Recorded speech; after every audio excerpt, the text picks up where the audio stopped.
tu as commencé à coder très jeune. Ah Je ouais. ne le savais pas, t'as mis 11 ans. Ça nous a étonné. 11-12 ans, ouais. 12 ans.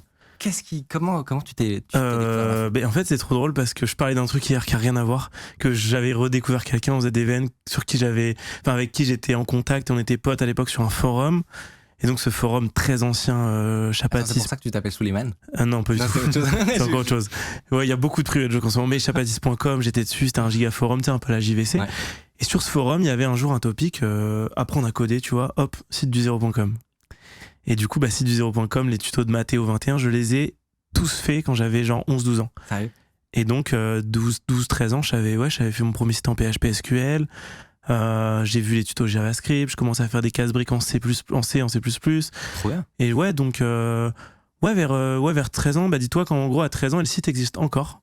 Vous pouvez le détruire là si vous voulez. J'avais fait un site pour créer des blogs. En gros, tu vois, il y avait Skyrock.com à l'époque qui était super populaire. Ça fait WordPress avant l'heure. Et moi, j'ai fait un site qui permettait de faire des sites, qui permettait de faire son propre blog. Ça s'appelait chapablog.free.fr. Attends, redis ça. Parce que là, les gens peuvent aller checker. Oui. Mais dis-toi que le bouton se connecter, il y a un chapeau après le se connecter. Ok? C'est vraiment des fautes d'orthographe partout. Quel est le nom Le site n'a pas bougé depuis que j'ai 13 ans, c'est chapablog.free.fr. Et le site, j'ai vérifié hier avant de venir, justement, il existe encore, c'est incroyable.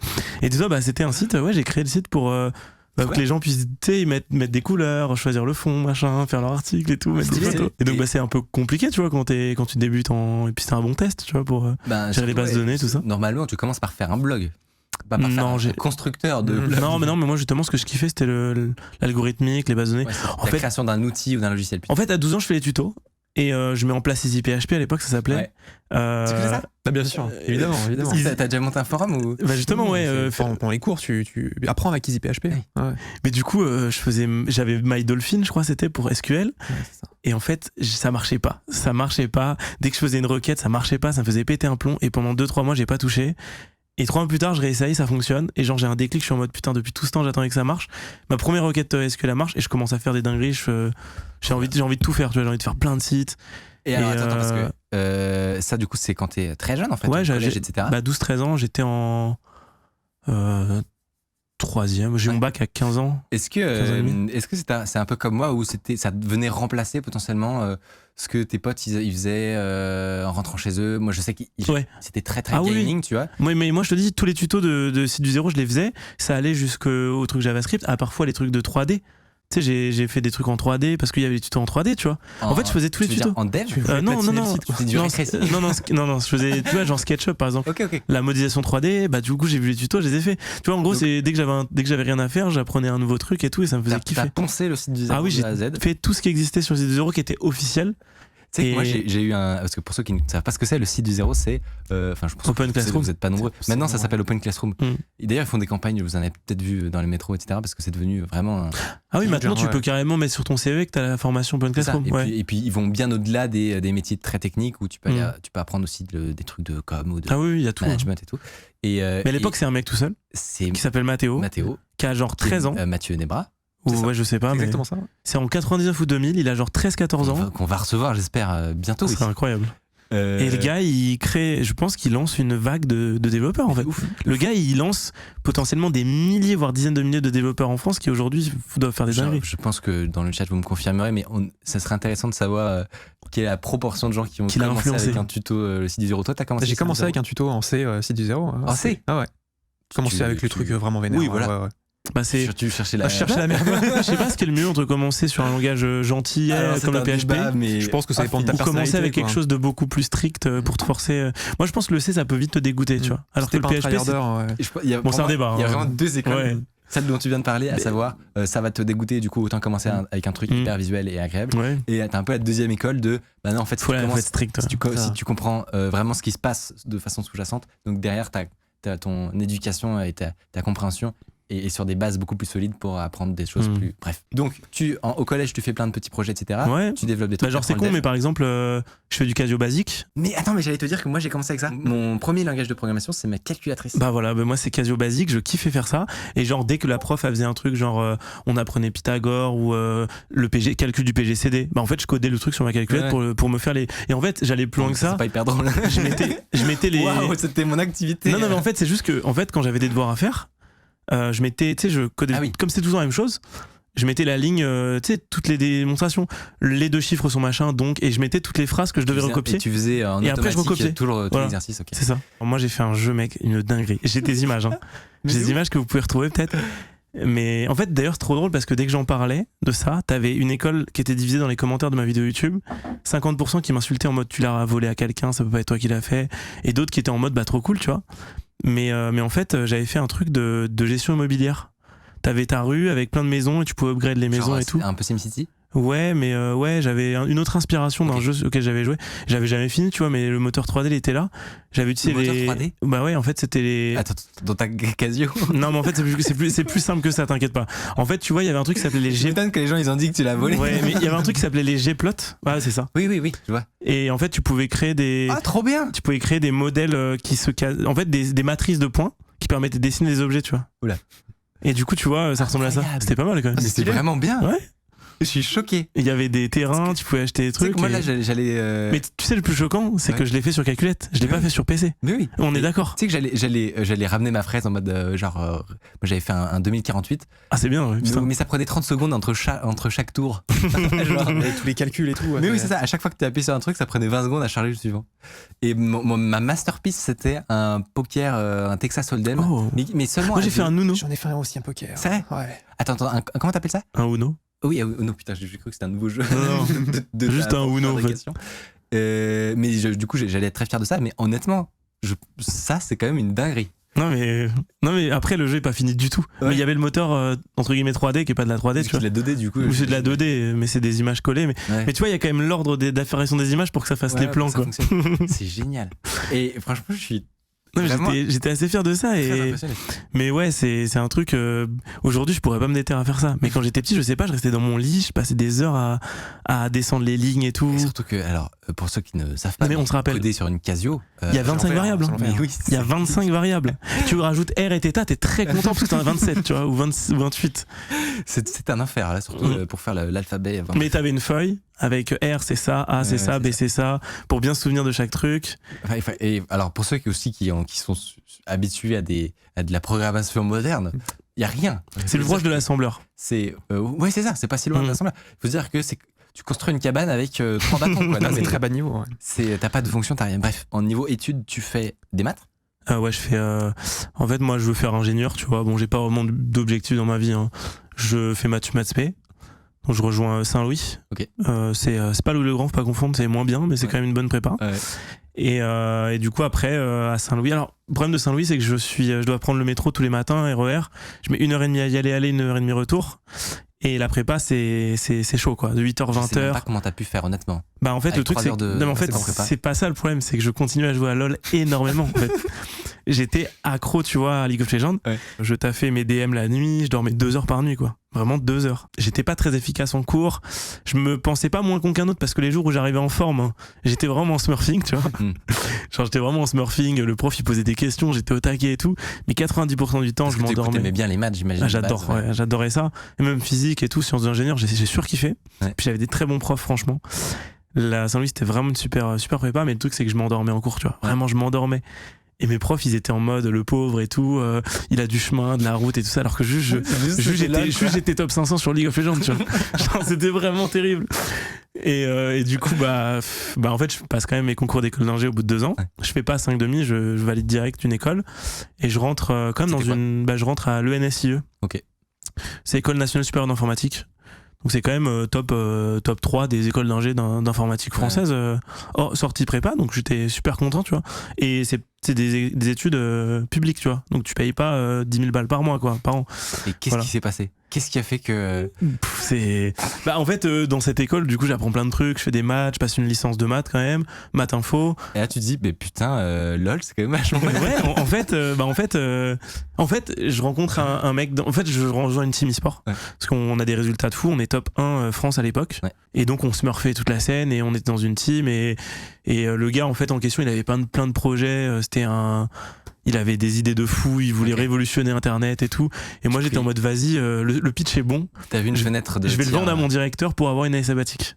Donc, je lui présente le projet. C'est pas qu'un projet e-sport, c'est un projet de réseau social, machin. Je lui dis, je vais travailler dessus et tout, je vais développer machin. Et mon directeur, il me fait, vas-y, go, tu vois. pendant un an, Sur ton année, ok. pendant un an, je pars en full e-sport, full stream. En même temps, il y a Coro Bizarre qui, lui, à l'époque, est super connu dans le streaming. C'est le premier à faire des 3-4 000 viewers à l'époque. C'est pas surtout sur Dailymotion. Et il me prend sur sa plateforme. C'est-à-dire que moi, je tape des 3 000 viewers il y a 6 ans, tu vois. 7 ans, c'est énorme. C'est fou, ouais. Et je joue au Casio en challenger, les mecs ils me kiffent, des fois je suis torse nu, je fais n'importe quoi, je gueule. Ça n'a pas changé. C'est à l'ancienne, tu vois. Non mais c'est vraiment super à l'ancienne dans mon super ancien appart. Et en fait ça perce et je gagne un peu d'argent et même plus d'argent qu'un ingénieur, tu vois. Genre je me dis je serais ingénieur dans une SS2I, je sais pas si je gagnerais autant, tu vois. Les SS2I qui en fait. Non par contre moi il y a un truc, c'est que j'avais le choix de faire une dernière année, donc à l'étranger. C'est aussi ça qui m'a bloqué pour finir mes études.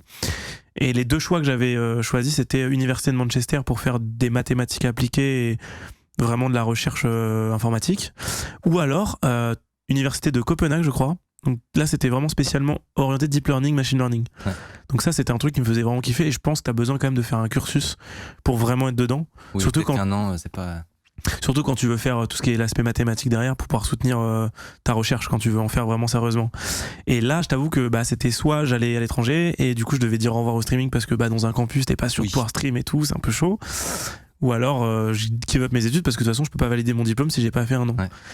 Et après, il y en a qui ont trouvé des astuces, genre Kevin du Rire Jaune, tu vois. Lui, il a réussi à bosser dans sa propre boîte pour valider son étude. J'ai bien potentiellement fait ça aussi. Non, mais bien joué. Mais moi, j'avoue que mon projet perso en tant que streamer, sachant que déjà à l'époque, il y avait des best-of où je pétais des plombs sur mon ordi, ça avait pas une gueule de. ça avait pas une gueule de projet viable pour valider mon école, tu vois. Donc, non, malheureusement, j'ai stop tout. Ok. T'as pas mal de compétences de dev, etc. Aujourd'hui, dans ton emploi du temps, j'imagine que 99% ça reste ton activité quand même de streaming, quoi. Donc, ah non, je dev quasiment plus. Avec toutes les coulisses que ça implique, donc j'imagine que tu as quand même de la technique sur la préparation de tes lives, etc. Sur la partie purement dev, est-ce que soit toi tu fais quand même un peu de dev de temps en temps, rarement, ou est-ce que tu bosses avec des devs? Non, je bosse avec des devs, je bosse avec un dev, ouais. Enfin, un ou deux devs. En fait, ce qui est bien, c'est que, franchement, avoir fait un peu de dev dans sa vie, c'est super important parce que quand tu travailles avec des devs, tu sais directement ce qu'il est possible de faire ou pas. Donc déjà, tu te fais pas avoir. Parce que il va te dire c'est impossible. Ça va prendre 3 mois. Et puis même en fait des fois je peux avoir une idée. Oula. c'est 10 000 balles ça. non, je vais avoir des idées en fait que je vais pouvoir lui proposer et du coup il aura pas besoin de réfléchir à comment il va le mettre en place. Et donc dans la façon dont je vais présenter le projet, ça gagne énormément de temps, donc ça c'est trop cool. Mais ouais, je dev plus parce que déjà je suis pas à jour sur les technos. Enfin moi je veux dire je me suis arrêté. J'ai fait de l'Ajax un peu. Tu vois, c'est peut-être le dernier langage que j'ai fait. Tu vois. Ça date, ouais. Ah non, de l'Ajax, j'ai dit de l'Ajax, du Ruby on Rails, pardon, excusez-moi. Du Ruby on Rails, c'est le dernier langage que j'ai fait, tu vois. Ou alors c'est pour laver ta mais j'ai fait, il y a. C'est le. Tu vois, genre, il y a tellement de frameworks de fou qui sont sortis, les Nux, les Next et tout. Ah, mais tu suis un peu comme ça. Bah oui, quand même, mais genre, je n'ai pas du tout utilisé ces langages dans ma vie et ça me frustre. Mais t'as quand même une appétence qui fait que tu suis un peu de loin. Ouais, bien sûr, mais je m'intéresse à comment sont codés mes trucs aussi. Mais genre, me jeter dans un code source, regarder un peu. Ces développeurs, très concrètement, est-ce que tu as potentiellement un exemple ou deux de projets que tu as actuellement? Tu m'as parlé de potentiellement d'extension.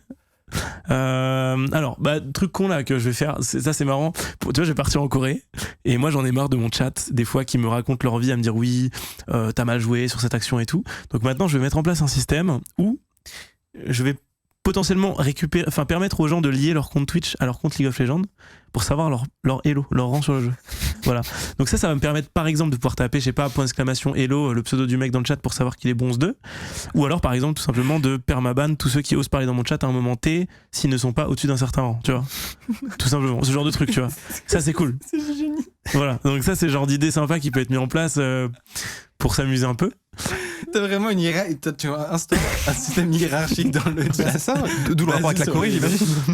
Voilà, donc ça c'est le genre de truc. Non mais sinon un projet beaucoup plus sérieux et là qui me... C'est vraiment, je pense, enfin là le problème c'est dans ton chat t'as des mecs qui peuvent faire ça. Donc là je vais peut-être pouvoir me faire voler mon projet. Mais c'est pas très grave. Jamais voler ton... Si c'est un bon projet que non mais que tu as toutes les clés pour le faire. Non mais en fait il est déjà fait. Je le lance bientôt et j'attends mon déménagement mais je peux en parler quand même. Allez c'est pas grave. Tu gères. Mais en gros, on est sur un, tout le monde est content. On est sur un projet ASMR. Moi, la ASMR, c'est quelque chose qui me fait kiffer. Bon, vous allez voir que même si vous aimez pas la ASMR, ça va vous intéresser. Donc la ASMR, c'est. Je vais te dire, tu sais, ici, on n'est pas forcément au courant de tout. C'est quoi la ASMR? Et toi, t'as une voix ASMR, par exemple? Moi, j'ai une voix ASMR. Ah oui, t'as une voix très ASMR. Une voix ASMR. Ah oui, je pense que c'est une partie de ton succès, tu veux. Ah non, mais vraiment. J'en parlais juste avant. La prosodie, pour moi, c'est 70% du buzz sur YouTube. C'est-à-dire, en gros, Parce que tu me dis, je en gros, découvre, l'intérêt de ce que tu dis, c'est important. Mais si ta voix est agréable à entendre, les gens ils mettront ça en fond et tu vois ils continueront d'écouter même s'ils ils écoutent pas, tu vois.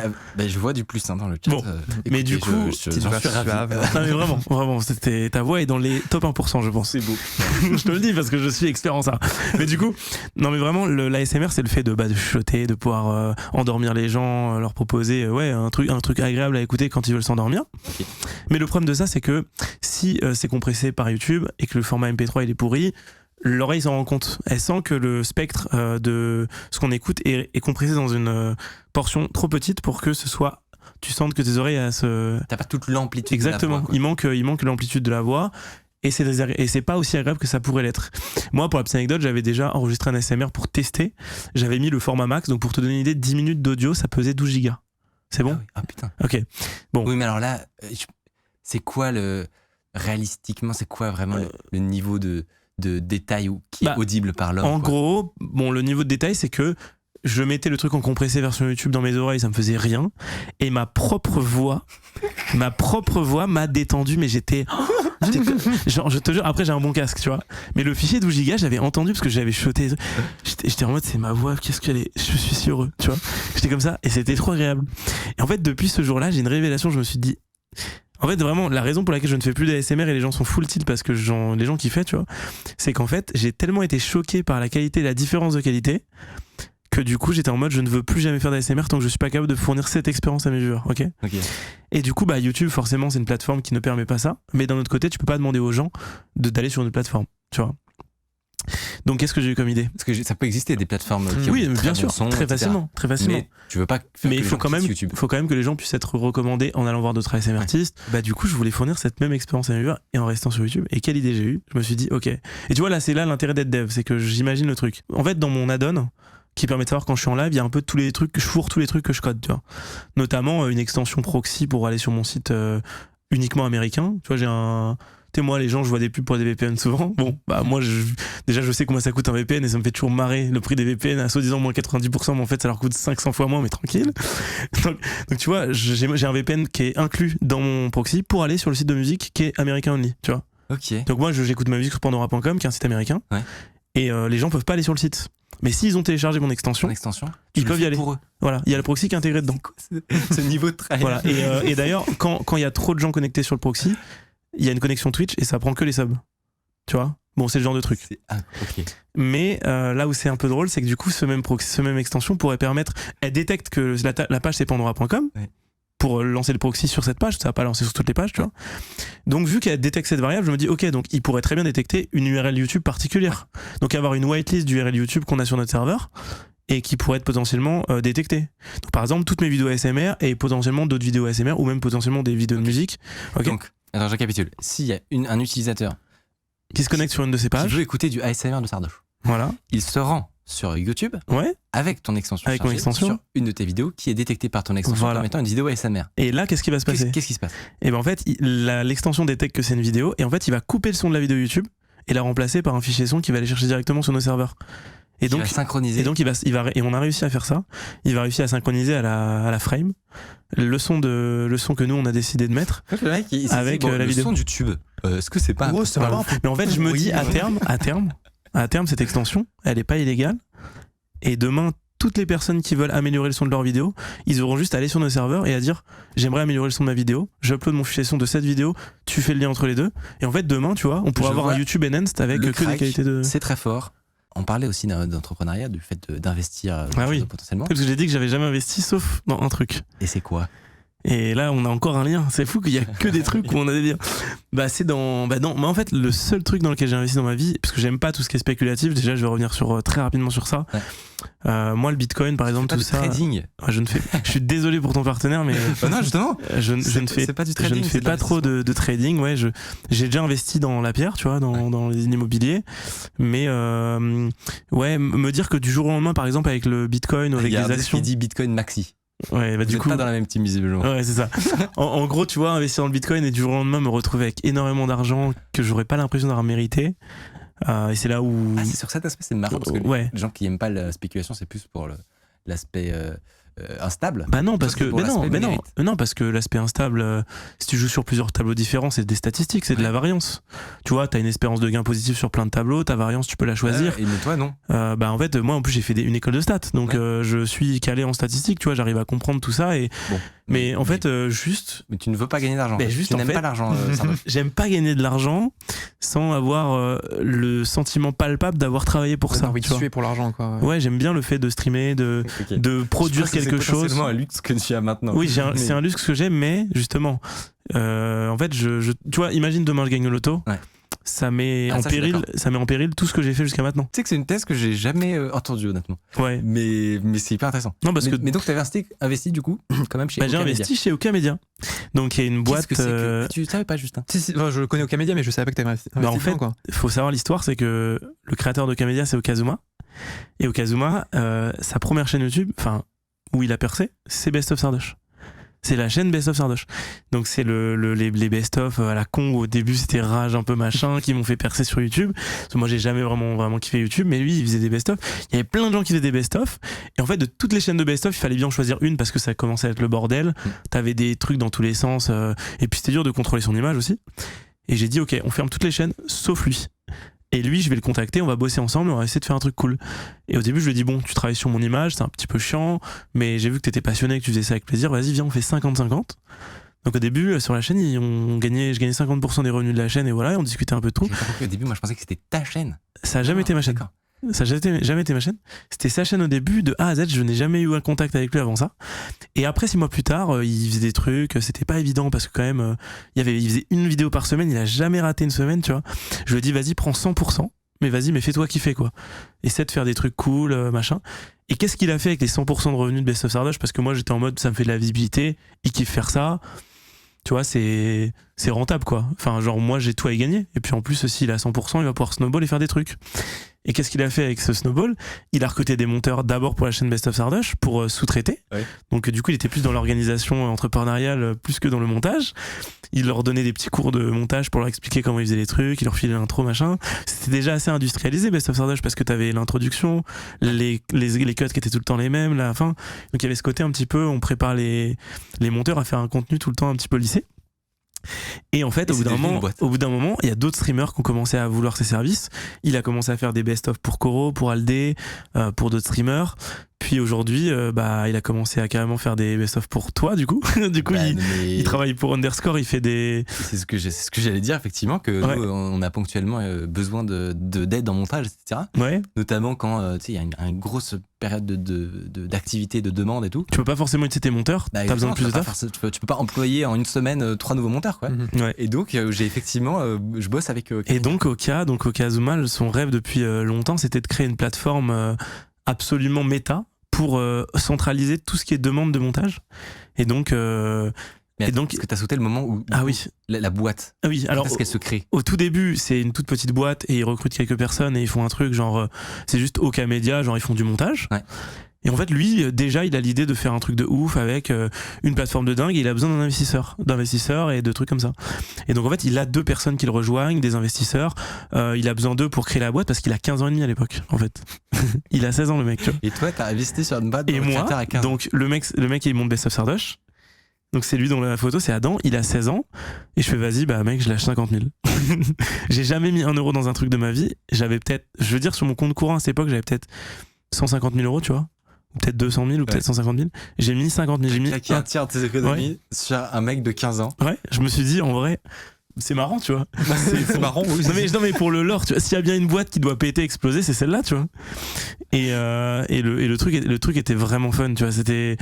Bon, alors le truc, c'est que du coup, les 2 mecs qui l'ont aidé à créer sa boîte parce qu'il était jeune, du coup il pouvait pas faire les statuts et tout, ils se sont avérés qu'ils l'ont un peu baisé, tu vois.